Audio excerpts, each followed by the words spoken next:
1975 June 25 ప్రపంచంలోనే పెద్ద అతి గొప్పదైన భారత ప్రజాస్వామ్యాన్ని పరిహాసం చేస్తూ ఎమర్జెన్సీ విధించిన రోజు. భారతదేశంలో అతి పెద్ద చీకటి రోజు.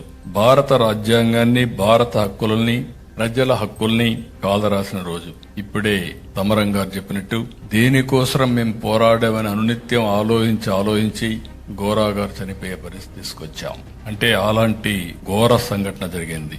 అయితే ఈ రోజు ప్రధానమంత్రి నరేంద్ర మోడీ గారు, భారతదేశ ప్రభుత్వం, దేశమంతా కూడా ఈ రోజు జరపాలి, మంచి చెడులకి వ్యత్యాసాన్ని ప్రజలకు గుర్తు చేయాలనే ఉద్దేశంతో ఈ కార్యక్రమానికి నాంది పలికారు. అయితే మనం ఒకసారి ఎమర్జెన్సీ చూస్తే 21 నెలలు అత్యవసర పరిస్థితి. ఆ అత్యవసర పరిస్థితిని కూడా ఆ రోజు మనం చూస్తే ఎవరైతే ఇది తప్పు అని చెప్పిన వాళ్ళని జైల్లో పెట్టారు. సామాన్య ప్రజలను కూడా హింసించారు.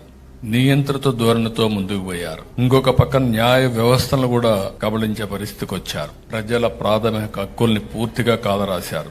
ఒకటి కాకుండా ఎన్నో అరాచకాలు చేశారు. అయితే ఒక్కసారి మనం చూస్తే దీనికి కారణమేని చూస్తే ఆ రోజు అలహాబాద్ హైకోర్టు 1975 జూన్ 12 ఒక తీర్పు ఇచ్చింది, ఎన్నిక చెల్లదు అని. ఎన్నిక చెల్లదు అంటే అనేక మార్గాలు ఉన్నాయి. ఆ రోజు ఎన్నిక చెల్లదన్నప్పుడు సుప్రీంకోర్టులో తీర్పు ఇస్తూనే అపధర్మ ప్రభుత్వాన్ని కంటిన్యూ చేసుకునే హక్కు కూడా ఇచ్చారు.